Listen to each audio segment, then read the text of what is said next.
Boa tarde, pessoal que se encontra aqui ou pessoal que nos acompanha de casa, tá. Antes de mais nada, a gente faz um apelo para que se inscrevam no nosso canal, quem está aí pela internet, já compartilhe, né, com os amigos, com as pessoas que vocês sabem que podem gostar do conteúdo. Isso é muito importante para que o nosso canal ele possa começar a ser mais sugerido pelo YouTube, pelas redes sociais, e com isso a doutrina espírita possa chegar a mais pessoas que necessitam, que têm interesse, tá. Também a gente divulga, né, que todas as segundas-feiras, às 20h30, nós temos a atividade de pré-ciclo, tá, que é o ciclo inicial para quem quer começar a estudar a doutrina espírita. Então é uma atividade em que pode perguntar à vontade.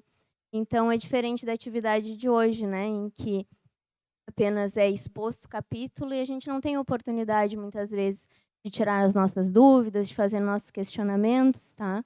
Então fica o convite para quem tiver interesse. Hoje o capítulo é o 22, Não separeis o que Deus juntou, vai ser exposto pela Liane, que a gente então possa se voltar aqui para a atividade, se concentrar, buscar se acalmar, que a gente possa encontrar as respostas que a gente vem buscando, para ter mais calma, mais tranquilidade e mais facilidade em lidar com os problemas da vida, tá bem? Que a gente possa ter uma boa atividade então.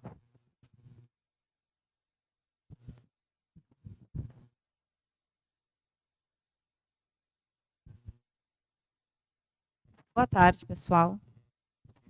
Boa tarde, pessoal de casa. O capítulo fala sobre hoje um pouco sobre casamento. Eu vou ler a passagem para a gente dar início às nossas reflexões. Está no Evangelho de Mateus, capítulo 19, versículos de 3 a 9. Antes, só para contextualizar, Jesus estava sempre sendo questionado, tentado pelos fariseus, que era um partido político-religioso da época, e que não gostava de Jesus, porque Jesus falava as verdades, então eles queriam sempre arranjar um jeito de colocar Jesus em contradição, seja em relação à lei mosaica, para que ele pudesse ser preso, seja em relação aos próprios fundamentos do que ele ensinava, para dizer, ó, viu, não tem base o que ele está ensinando. Enfim, eles estavam sempre tentando arranjar essas situações. Essa é uma situação dessas. Se repete outras vezes ao longo da vida de Jesus e é narrado aqui no Evangelho. Então diz assim, ó, também os fariseus vieram ter com ele, com Jesus, para o tentarem e lhe disseram, será permitido a um homem despedir sua mulher por qualquer motivo? Jesus respondeu, não leste que aquele que criou o homem desde o princípio os criou macho e fêmea e disse, não leste aonde? Só para a gente entender, na própria lei mosaica. Então Jesus está dizendo, vocês não leram, vocês que conhecem, né, a lei? Por essa razão, o homem deixará o seu pai e sua mãe e se ligará à sua mulher, e não farão os dois senão uma só carne? Não leram isso? Assim já não serão duas, mas uma só carne. Não separe, pois, o homem o que Deus juntou. Então Jesus deu uma explicação para eles. Eles insistiram, redargueram. Mas por que então, retrucaram eles, ordenava Moisés que o marido desse à sua mulher um escrito de separação, uma carta, e a despedisse? Jesus respondeu, foi por causa da dureza do vosso coração que Moisés permitiu despedisseis vossas mulheres. Mas no começo não foi assim. O sentido original de tudo, do casamento, não era assim. Por isso eu vos declaro que aquele que despede sua mulher, a não ser em caso de adultério, que era considerado crime lá na época, então Jesus faz essa ressalva, né, e desposa a outra, comete adultério. E que aquele que desposa a mulher que outro despediu, também comete adultério. Então, o sentido da resposta de Jesus lá para os fariseus era assim, olha, o objetivo do casamento não é esse que vocês estão falando, que vocês estão querendo. Não é como vocês estão pensando. Vocês estão querendo despedir as mulheres de vocês porque vocês acham que o casamento é a satisfação dos interesses pessoais de vocês. Dos impulsos sexuais serem atendidos, da satisfação dos caprichos, das vontades. Por isso vocês querem despedir, trocar as mulheres, se separar e arranjar uma nova. Porque essa era a concepção deles lá na época. Sem qualquer vínculo emocional. Por isso a dureza de coração. Mas não é por aí. O objetivo do casamento, dessa união, que faz com que o homem deixe a sua família, a mulher deixe a sua família e se unam numa só carne para construírem a sua própria família, é outro. Tem por objetivo essa busca pela complementação emocional. Por desenvolver nessa convivência intensa que é o casamento, esse convívio diário, desenvolver por essa pessoa que inicialmente nos desperta algum interesse, afeição real, profunda por ela. Desenvolver sentimentos que nós ainda não temos, temos muito superficialmente, mais ouvimos falar do que realmente temos, de respeito, de admiração, desenvolver amizade, desenvolver paciência, compreensão, renúncia aos próprios caprichos, para que, desenvolvendo esses sentimentos nesse convívio, nessa convivência inicialmente familiar, pequena, entre poucas pessoas, pudesse depois ser estendido para o resto das pessoas, para o resto da sociedade. Se constrói, se começa justamente nesse círculo. O desenvolvimento desses sentimentos mais nobres, mais elevados. Só que esse objetivo do casamento que Jesus falava se perdeu ao longo do tempo. Quando nós casamos, nós não pensamos muito nisso.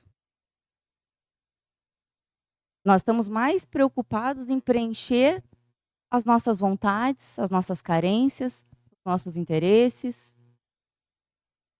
Às vezes, isso nem é muito bem claro dentro de nós, mas é a verdade. A gente está muito mais preocupado com a satisfação ainda nossa, das nossas coisas, do que esse desenvolvimento a longo prazo de valores mais profundos. Só que a gente não diz isso. Quando a gente se casa, isso fica escuso, fica mascarado, a gente não fala. É uma intenção, é uma segunda intenção. E esse é um dos grandes problemas dos relacionamentos conturbados que a gente tem hoje, difíceis, conflituados, efêmeros, passageiros, e que dominam a maioria da sociedade. A falta de verdade, de transparência, de honestidade, para com a gente mesmo e para com os outros. Nós somos, em essência, a gente aprende na doutrina espírita, seres emocionais. Então nós temos uma série de emoções dentro de nós. Emoções essas que foram construídas ao longo de toda a nossa trajetória, ao longo de várias vidas. Nós carregamos uma bagagem emocional muito grande dentro de nós. Nós temos traumas, nós temos dramas, inseguranças, medos, sonhos, conflitos, culpas. Nós sentimos ciúme, nós sentimos competição, nós somos ainda muito egocêntricos, muito orgulhosos, temos dificuldades de dar o braço a torcer. Tudo isso é vivo dentro de nós. Mas a gente não conhece muito bem esse nosso interior, nosso temperamento. Uns são mais agressivos, outros são mais calmos. Tudo isso nos caracteriza de verdade. Mas como a gente não conhece muito bem, seja porque não quer se machucar, não quer ver, tem vergonha da própria história, porque nunca se habituou muito a refletir. A sociedade é imediatista, não nos estimula muito a reflexão. Hoje, então, com os celulares, os shorts ali, 5 segundos, 10 segundos, isso a gente nem pensa. Então nós temos uma baixa capacidade de reflexão profunda a respeito da vida e a respeito de nós mesmos. E o que acontece com tudo isso? Nós vamos criando personagens. Nós nos apresentamos para as pessoas com essa roupagem que não é bem a nossa essência. Nós nos relacionamos uns com os outros através disso. Porque nós queremos ser amados, nós queremos estar inseridos na sociedade, nós queremos que as coisas sejam do nosso jeito, então a gente se adapta, a gente cria esses personagens que muito pouco revelam da nossa essência. E assim eu pareço muito educado, e assim eu pareço muito extrovertido, como se eu fosse muito seguro. Sou dona da razão, muitas vezes eu faço, eu aconteço, sou determinada, escondo uma insegurança enorme, mas não aparece. Sou tranquilo, calmo.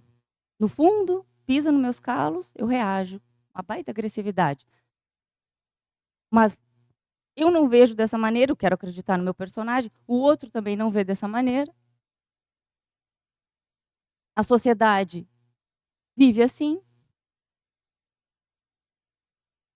Eu me relaciono dessa forma, superficial, falsa. Dura um tempo. No início, parece até que funciona. A gente quer encontrar alguém, a gente tem carências, a gente não quer ficar sozinho. Parece que funciona, a gente cede um pouco mais, a gente negocia, né, aquelas coisas que mais ou menos a gente enxerga, a gente acha que vai conseguir mudar. Não, a pessoa com o tempo ela vai mudar, e a gente vai levando, a gente está tão entretido, passando o tempo viajando, passeando, comprando, construindo a nossa casinha, cheio de ilusões, cheio de fantasias, e vamos vivendo a vida material, vem a rotina, vem os filhos. O tempo passa, vem os reveses, vem as dificuldades. E eu sou o que eu sou. Eu não sou o personagem que eu construí. Eu sou o que eu sou. A minha essência. E ela se apresenta. Aquela motivação inicial que fez eu me casar, que no fundo era que eu estava buscando que alguém satisfizesse meus sonhos, as minhas ilusões, as minhas vontades, se apresenta. E aí começam os choques. E aí o ciúme e o controle, que até então estavam lá disfarçados, vem com toda a força. Eu quero impor a minha ideia de qualquer jeito, porque afinal de contas eu achei que eu fosse mudar a pessoa. E o outro também quer impor a sua ideia. A consideração e o respeito, que não eram verdadeiros, estavam disfarçados atrás de uma educação formal, desaparecem, vão pelo ralo, e aí começam as agressões verbais, as depreciações. Se eu sou dominador, eu domino mais. Eu faço chantagem emocional para conseguir o que eu queria. Se eu tenho um temperamento um pouco mais abrandado, eu vou perdendo o autorrespeito, eu vou cedendo, eu vou cedendo. O que era companheirismo vira competição.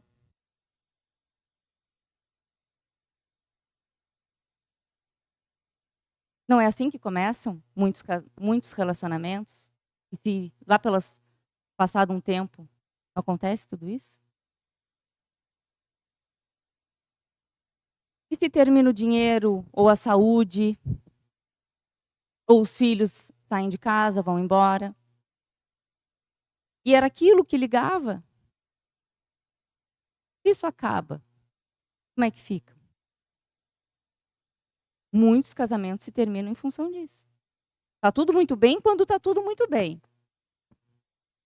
Mas começam a vir as dificuldades, como não foi desenvolvida a base real de afetividade, eu já não quero mais estar tanto junto, tão perto, já não tenho mais tanto interesse, já não consigo mais sair para jantar, já não consigo mais viajar, já não me satisfaz mais tanto sexualmente, porque o corpo já não é mais aquela coisa toda, ou eu já me enjoei, porque eu estava procurando, era isso.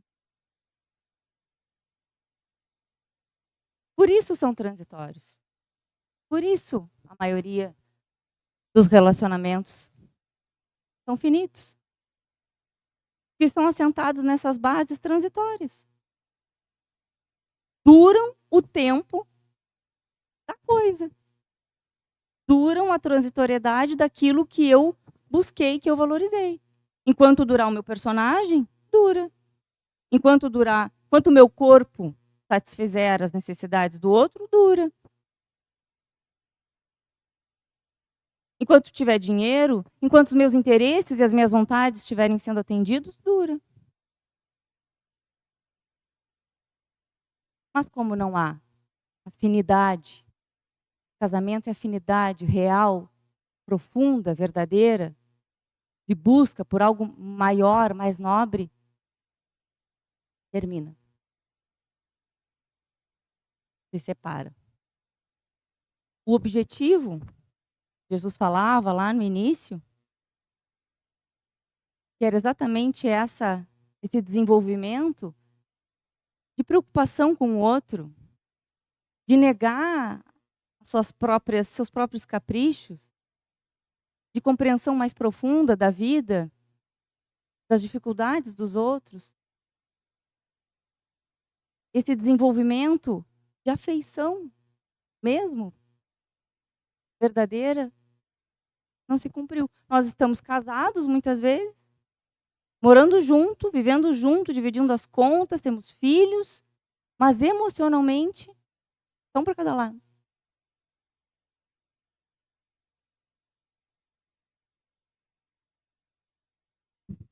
E aí? E agora? Como na vida nada se perde, tudo, tudo, tudo se aprende. Essa experiência que a gente vive também nos ensina. Esses relacionamentos vão nos gerando frustrações, mágoas, culpas, dependendo de qual foi o nosso papel. Dor, vão nos gerando desilusões. E tudo isso, a vida é sábia, trabalha dentro de nós. Não é perdido. A gente vai vivendo as experiências, vai vivendo os relacionamentos, as experiências até de uma forma geral, e vai se dando conta de um monte de coisa. A gente começa a se questionar: por quê? Por que eu sou dessa maneira?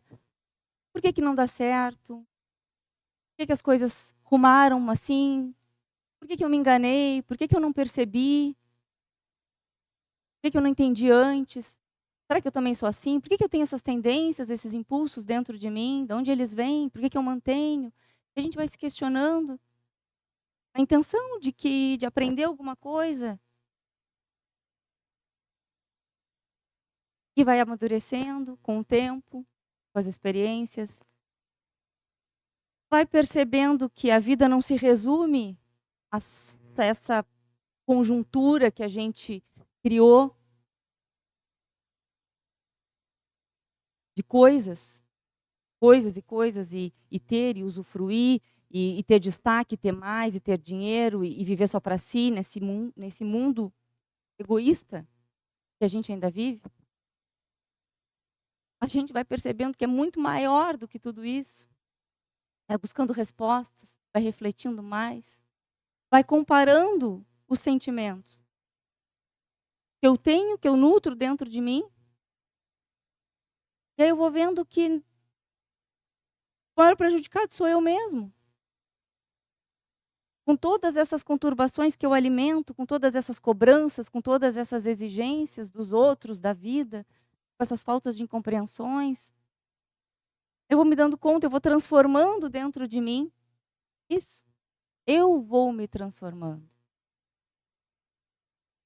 Eu quero mudar, eu quero substituir a minha insegurança, o meu ciúme, a minha dependência, a minha agressividade, a minha impulsividade, os valores que hoje que eu ainda dou valor, as coisas que eu ainda dou valor, e eu vou me transformando internamente.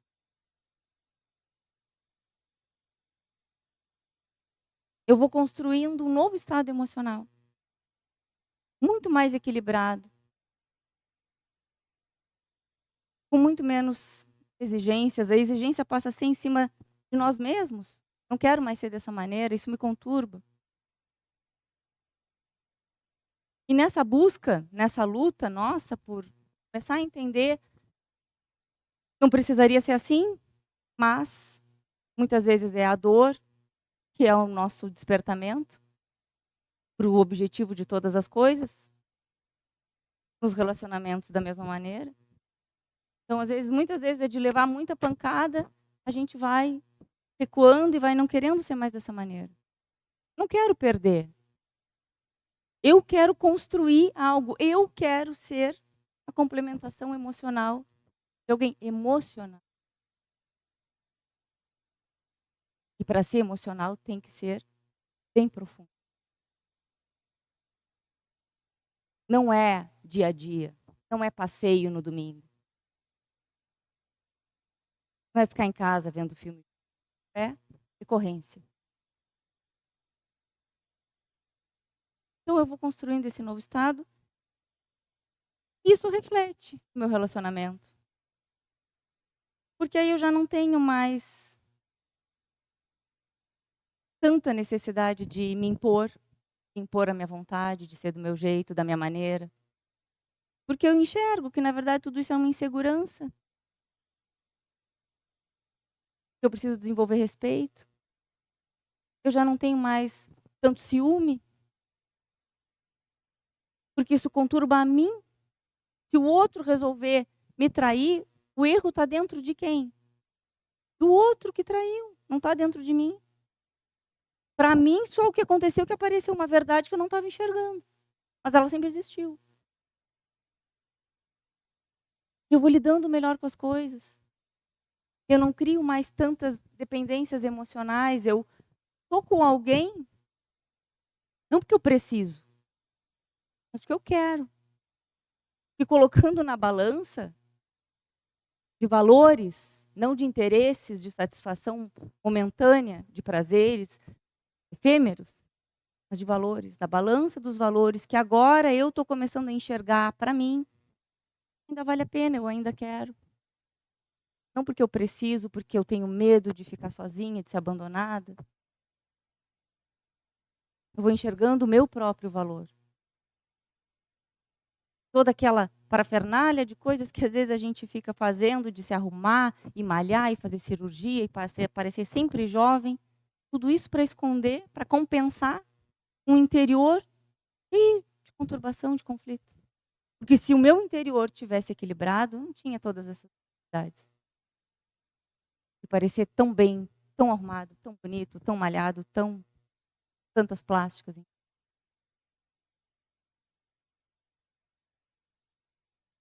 E isso, essa maneira de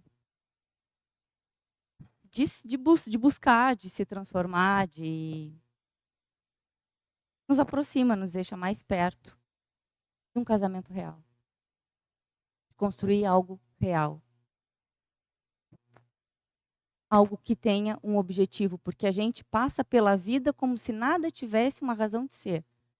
Nada ensina nada, tudo a gente casa por casar, a gente trabalha, a gente tem mais dinheiro, tem menos dinheiro, tem mais condição, tem mais saúde, tem menos, tem filho, não consegue, se separa, e como se tudo isso fossem fortuitos. O casamento é mais uma dessas experiências que a vida nos propõe para nos gerar o seu objetivo final, para nos ajudar, para contribuir, que a gente evolua. Porque no fundo é isso. Sempre tudo, no fundo, é transformação, melhoria, conquista de novos valores, evolução. Seres do mundo, das criaturas. E o casamento é mais uma dessas experiências que a gente usa dessa maneira irresponsável muitas vezes, porque aí a família que é construída em cima disso, forma como? Com base em interesses materiais, destaques, egoísmos, orgulho. São os valores que eu tenho, é o que eu valorizo, é o que eu acho que tem que ser. E aí a minha família vai compor a sociedade e vai compor o mundo que a gente tem hoje, altamente conturbado. Então, que a gente pense sobre isso, resgate o sentido original do casamento que Jesus falava lá para os fariseus, que ainda é válido para nós, seja pelas nossas buscas, seja pelo relacionamento que a gente já se encontra. Ah, mas o outro não quer. Problema do outro. A transformação é para todo mundo, mas ela é individual, eu não carrego ninguém comigo. A gente se transforma se quer. E eu vou servir de exemplo. E quem sabe um dia de sustentação para essa pessoa que quis ficar para trás. Quis ficar presa ainda às suas marras, às suas vontades, às suas coisas. Que a gente resgate isso para o bem do nosso próprio coração, em primeiro lugar. Para a gente viver mais em paz, menos conturbação interna. E se distenda e se dedique a perceber verdadeiramente quem nós somos, todas essas que eu falei no início, todos esses sentimentos que nos compõem, para que a gente vá mexendo neles, melhorando, se transformando, sendo mais honestos com a gente mesmo e com os outros que vivem com a gente. Porque esse é um dos grandes problemas, a falta de honestidade. A gente tem muita dificuldade nisso. Parece que a gente não vai ser aceito. Mas à medida que a gente vai se libertando, vai se enxergando, vai se conhecendo, as coisas vão fazendo mais sentido para nós. Dentro da vida, assim, realmente vai se libertando. Vai vivendo mais em paz. E a gente gera paz. Nosso círculo familiar aí que a gente está querendo construir ou está construindo. E isso repercute na sociedade. É essa união sentimental profunda, espiritual, que é a duradoura, que é a que não se separa. Que é construída não de forma efêmera, rápida, com poucas coisas, com luta, com dedicação. E é o capítulo da semana que vem, que vai falar disso, de família espiritual e de família consanguínea. Então, que vocês possam vir, continuar dando sequência a esse entendimento da vida, do Evangelho, e que tenham as reflexões, cada um dentro das suas individualidades, dos seus corações. Tá certo? Então, até a próxima, fiquem em paz.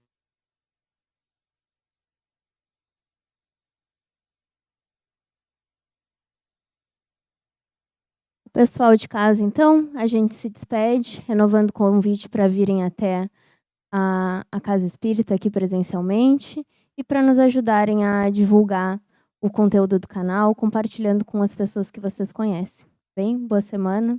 Até terça-feira, às 8h30.